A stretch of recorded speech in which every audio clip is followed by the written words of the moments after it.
What's up mga gar? Samahan nyo ako sa Tryon, Makati City. Ayan, magpapalit lang tayo ng bottom bracket. Bibili tayo ng bago kasi medyo may alog na yung bottom bracket natin.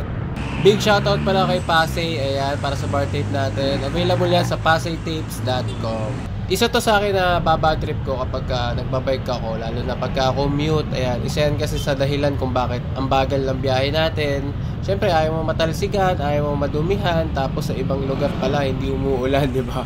Well, ayaw ko lang din talaga maputikan yung sapatos ko kasi medyo bago pa siya. Ramdam mo pa yung panghihinayang kapag naputikan siya.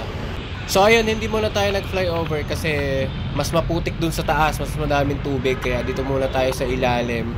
Bihira lang din talaga ako dumaan dito sa ilalim kasi mag-i-stoplight ka pa, tapos aahon ka pa dun, paglagpas ng stoplight. Gustong gusto ko yung feeling na dumadaan dito paglagpas mo ng Meralco. Kasi napakalamig dito, napansin nyo naman maraming puno. Ito yung bago mag-galeriya. Dadaan pala muna tayo ng Mandaluyong kasi meron tayong kukunin na parcel.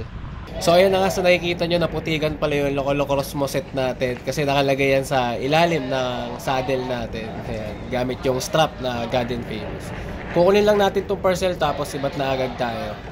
Every time talaga na dumadaan ako dito sa Rockwell Bridge, napapa-video talaga ako kasi sobrang smooth nung tulay, tapos yung mga building malapit lang sa'yo, feeling mo kasing tangkad mo na sila. Fast forward, nandito na tayo sa Tryon, Makati. Dito ako madalas bumibili ng mga bottom bracket, chain, headset, hubs, yung mga importante sa bike kasi mas mura dito compare sa ibang bike shop, tsaka alam mo talagang legit. Ayan, marami ka din mabibili dito, punta ka lang. Search mo lang sa Google Maps, Tryon Marketing. Mabilis din sila mag-reply sa FB Messenger kapag nag-message ka. FYI, 42 years na po ang Tryon Marketing. 42 years na yung bike shop. Meron sila dito mga local and international brands. May ibang brand, yung 117, anong brand mo? Shimano din. Shimano. Sa Tanch kasi 118 sa Tanch walang dumating na 113.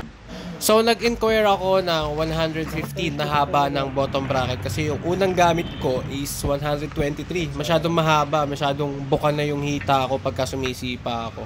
So, ayun na nga, nagsettle na lang tayo sa Shimano na 113 yung haba niya. Ayan, pinapalitan na ni Bossy.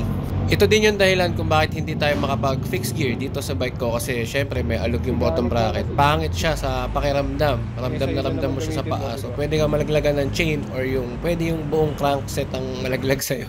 And also, nanggigitata na rin talaga siya. So kailangan ko na siyang pabuksan para malinis. Ayan, bagong-bago yung bottom bracket natin, nilalagay na. Kaya kayo guys, always check your bike kung may alog na ba yung bottom bracket nyo, yung headset nyo, yung chain nyo, okay pa ba? Baka mamaya isang taon na yan, pwede nang palitan yan. Lahat ng umiikot sa bike ay importante yan kasi yun yung nagpapaandar sa atin, okay? Happy New Year guys and wishing you the best for 2024. Ride safe.